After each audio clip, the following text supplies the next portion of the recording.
Hello guys, welcome to the class.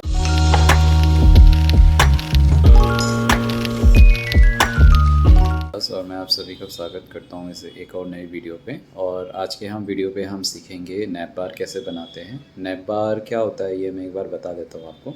जैसे कि आप अभी स्क्रीन पे आप देख पा रहे हो, जैसे ये जो होता है किसी भी वेबसाइट पे जहाँ पे ये बटन्स वगैरह सारी चीज़ें होती है, ये जो लोगोस वगैरह होती है, ठीक है, इस तरीके से ये सारी चीज़ें जो है अपन बनाना सीखेंगे। तो ये बनता कैसे है, इसको अलाइनमेंट्स कैसे करते हैं, कुछ कुछ नए प्रॉपर्टीज़ भी होंगे इस पर जो आप सीखोगे, ठीक है। तो फ़िलहाल हम लोग क्या करते हैं, हम लोग एक इसी तरीके का नैप बार बनाते हैं। लोगो ये नहीं लेंगे हम लोग कुछ अपना एक लोगो ले लेंगे ताकि आपको समझ में आए कि अपना यूआई जो है वो कैसे बनता है, ठीक है। तो सबसे पहले हम आते हैं वेबसाइट पे, ठीक है। अब वेबसाइट में एक बार मैं आपको यहाँ पे दिखा दूँ। यहाँ पे देखो ये जो पूरा नैप बार है, ये इसमें क्या टोटल 3 सेक्शन है। एक लोगो का सेक्शन हो गया, एक नैप लिंक का सेक्शन हो गया, ठीक है, एक आपका हो गया बटन का सेक्शन, ठीक है।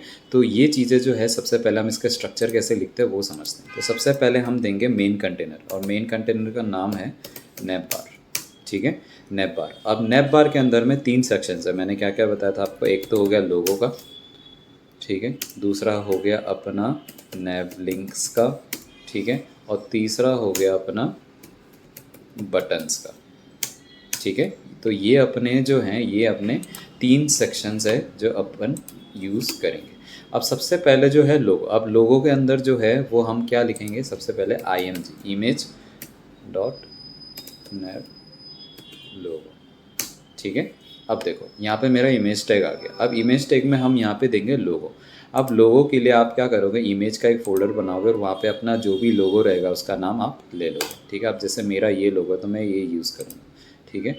तो मैं यहाँ पे लिख देता हूँ इमेज, और यहाँ पे मैं लोगो डॉट png दे देता हूँ। अब देखो यहाँ पे जो है मेरा लोगो आ चुका है, ठीक है, मेरा लोगो आ चुका है, ये देखो, ठीक है। अब इसके बाद हम क्या करेंगे, यहाँ पे नैप लिंक्स आएंगे। अब नैप लिंक्स के अंदर हम क्या यूज़ करेंगे, यूएल, ठीक है।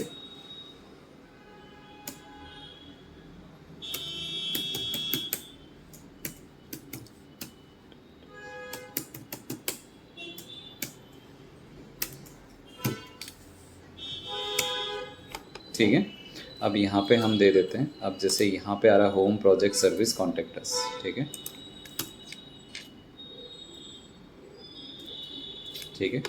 एक को हटा देता हूँ और यहाँ पे मैं लिखता हूँ होम, फिर क्या था अपना होम, फिर उसके बाद अपना था प्रोजेक्ट, ठीक है, फिर उसके बाद अपना था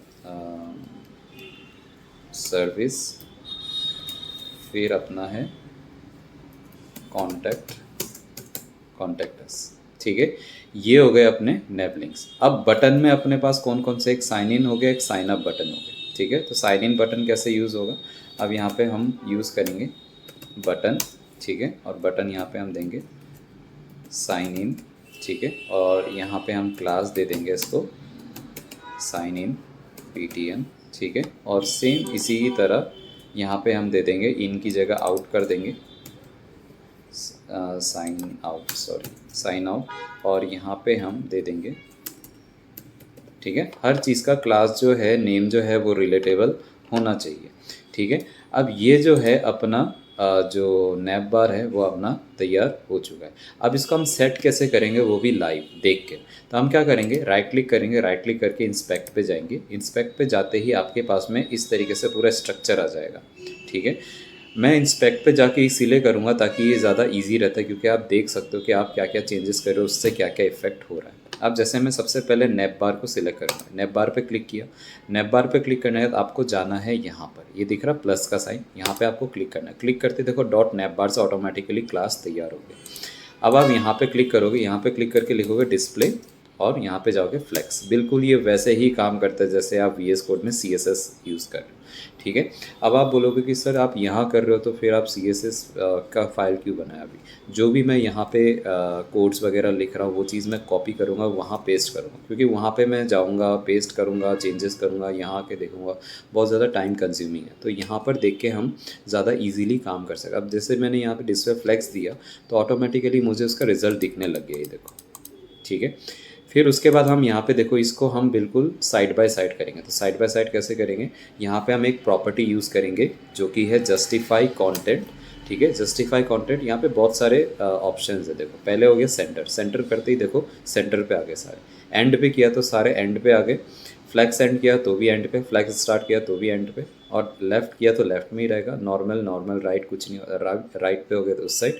अब हम सबसे जो मोस्टली हम यूज़ करते हैं वो रहता है अपना स्पेस अराउंड, स्पेस बिटवीन, और अपना रहता है स्पेस इवनली। अब ये देखो स्पेस अराउंड, स्पेस अराउंड में जब हम करते हैं तो देखो यहाँ पे मैं एक बार इसको क्लिक कर देता हूँ। देखो यहाँ पर जितना स्पेस है उतना स्पेस यहाँ है, उतना ही यहाँ है, उतना ही यहाँ है। और अगर मैं यहीं पे, अगर मैं यहाँ पे मैं लिखूँ स्पेस बिटवीन, तो स्पेस बिटवीन में क्या होगा, बीच में पूरा स्पेस ले लेगा, एंड से पूरा स्पेस खत्म कर देगा, और राइट से और लेफ्ट से दोनों से स्पेस खत्म कर देगा, बीच में पूरा स्पेस ले आएगा। ठीक है, तो हम क्या यूज़ करेंगे, स्पेस बिटवीन। और अगर स्पेस इवनली करते तो चारों तरफ से बराबर। स्पेस अराउंड में क्या होगा, हल्का सा साइड इधर, हल्का सा साइड इधर, और बीच में थोड़ा ज़्यादा स्पेस। स्पेस इवनली का मतलब है चारों तरफ से बराबर स्पेस ले आएगा, तो हम यूज़ करेंगे स्पेस बिटवीन। ठीक है, अब देखो स्पेस बिटवीन के बाद में हम एक और प्रॉपर्टी यूज़ करेंगे, अलाइन आइटम।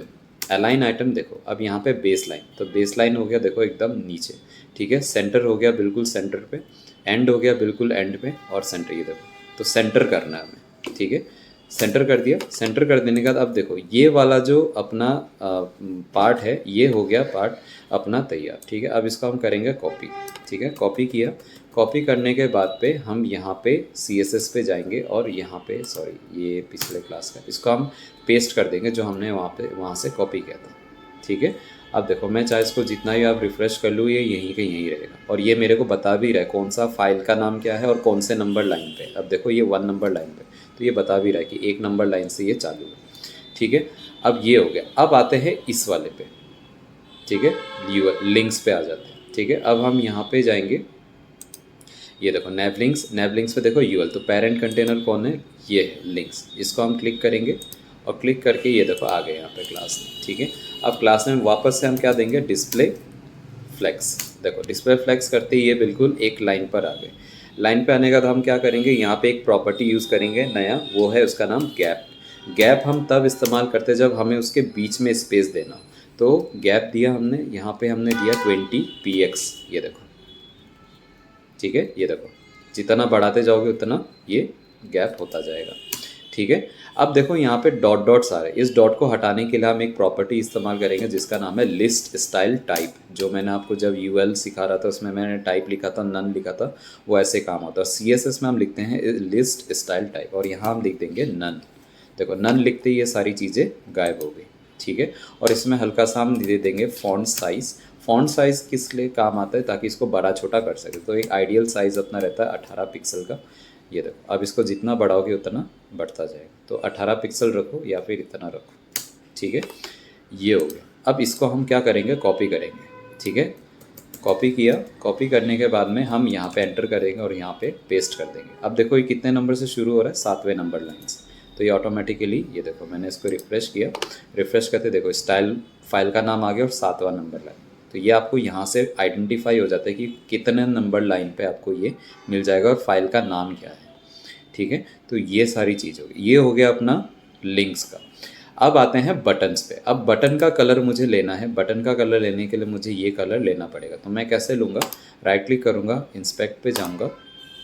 ठीक है, इंस्पेक्ट पे जाके मैं यहाँ पे लिखूँगा कलर।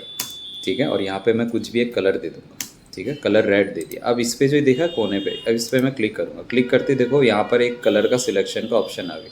तो मैं ये दिख रहा आई ड्रॉपर, आई ड्रॉपर का क्लिक करूँगा। क्लिक करते मैं यहाँ पर लेकर जाऊँगा और कलर चूज़ कर लूँगा। देखो ऑटोमेटिकली कलर कोड आ गया। ये कलर कोड जो है ये मैं कॉपी कर लूँगा। कॉपी किया। कॉपी करने के बाद मैं इसको कर दूँगा बंद, और यहाँ आऊँगा और यहाँ पे आके इस बटन को पहले टारगेट करूँगा। ये रहा, ये दिख रहा है साइन आउट बटन, इस पर क्लिक करूँगा। क्लिक करके साइन आउट पे प्लस कर दूँगा, और यहाँ पे मैं आके बैकग्राउंड कलर लिखूँगा। ठीक है, बैकग्राउंड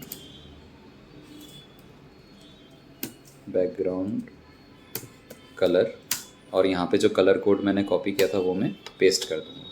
ठीक है, ये पेस्ट करते देखो ये कलर आ गया। ठीक है, अब इसको एज इट इज़ इसको हम एक बार कॉपी करके छोड़ देते हैं। ठीक है, और यहाँ पे हम लाके पेस्ट कर देते हैं ये। ठीक है, ये कलर आ गया। अब हम क्या करेंगे, सबसे पहले ये जो साइन आउट बटन है, इसी साइन आउट बटन पे हम देंगे सेम वही सिस्टम, पैडिंग 10 px, जैसे मैंने आपको बटन डिज़ाइन करना सिखाया था, फॉर सॉरी 30 px। ये रहा, आ गया। ज़्यादा लग रहा है तो इसको 25 कर दो या फिर 20 कर दो, ठीक है। ये हो गया।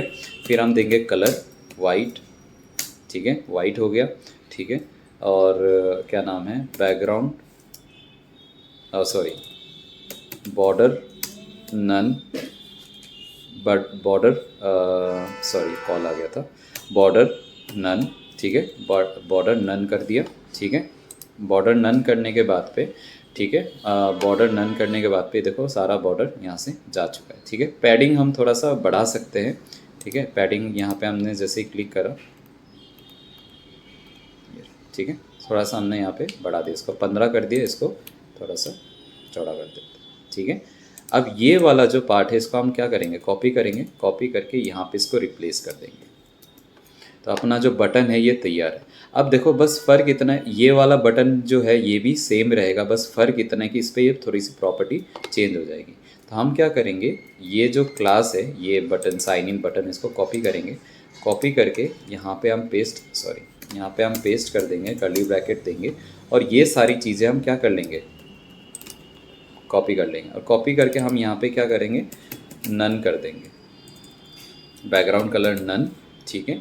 और जो कलर है वो हम ये वाला कलर इस्तेमाल कर लेंगे, ठीक है। ये देखो आ गया। और बैकग्राउंड कलर जो है वो हमने यहाँ पे नन करना है, तो यहाँ पे हम नन कैसे करेंगे, ये देखो,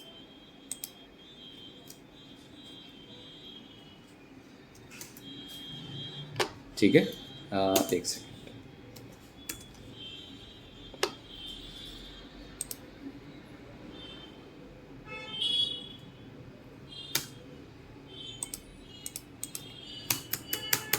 दोबारा दे देता हूँ यहाँ पे बैकग्राउंड नन, ठीक है। ये देखो बैकग्राउंड जो है वो अपना हट चुका है, ठीक है। तो यहाँ पे हम बैकग्राउंड देंगे और बैकग्राउंड को हम नन कर देंगे, तो यहाँ पे कोई भी अपना जो है अप्लाइड नहीं होगा, ठीक है।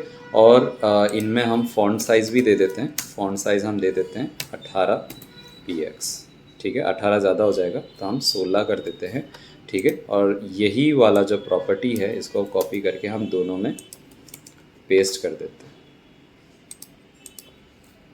आई होप आप सभी को मज़ा आ रहा होगा इस वाले ट्यूटोरियल पे, जिसमें हम नैप बार बनाना सीखें, ठीक है। तो ये देखो दोनों में जो है फ़ॉन्ट अब सही हो, फ़ॉन्ट साइज़ जो है सही हो गया। अब मैं चाहता हूँ कि सब में एक ही फ़ॉन्ट अप्लाइड हो। अब मैंने आप लोगों को बताया था कि फ़ॉन्ट सब में एक ही अप्लाइड करने के लिए हम यूज़ करेंगे यूनिवर्सल सिलेक्टर, और यहाँ पे हम दे देंगे फ़ॉन्ट फैमिली, और यहाँ पे हम दे देंगे सैंस सेरिफ। अब देखो सब में सेम प्रॉपर्टी अप्लाइड हो रहा है, ठीक है।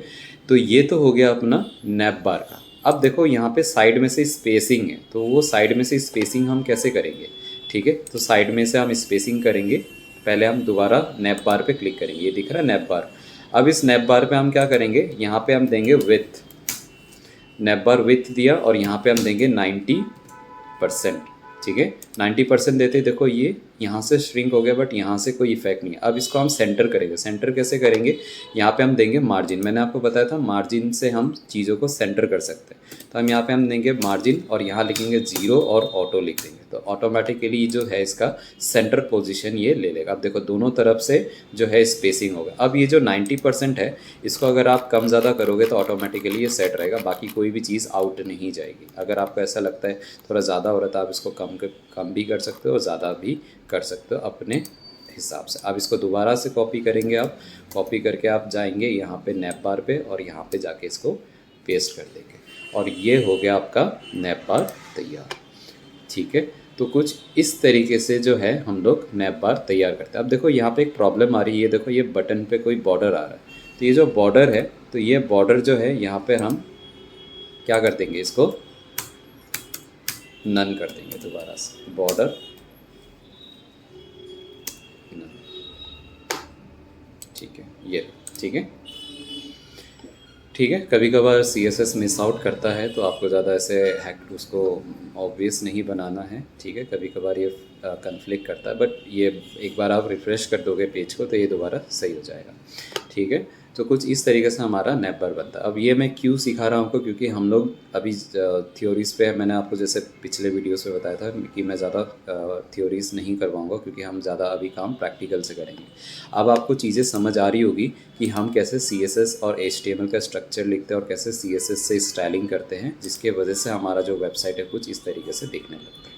ठीक है, अभी मैं चाहूँगा कि आप इसी तरीके से नैप बार्स उठाएं और उसको आप प्रैक्टिस करें, और फिर आप उसको हमें कमेंट सेक्शन पे बताएं कि आपको क्या डिफ़िकल्टीज़ हुई और आपसे बना या नहीं बना। और अगर उसमें कुछ भी इशू आ रहा है, कोई प्रॉपर्टी समझ में नहीं आ रही, तो आप मुझसे पूछ सकते हो। मैं उस चीज़ को अगले वीडियोस पे जल्दी कवर करूँगा। ठीक है, तो आज की वीडियो के लिए इतना ही, और बाकी मिलता है अगले वीडियो पे। तब तक के लिए ध्यान रखें।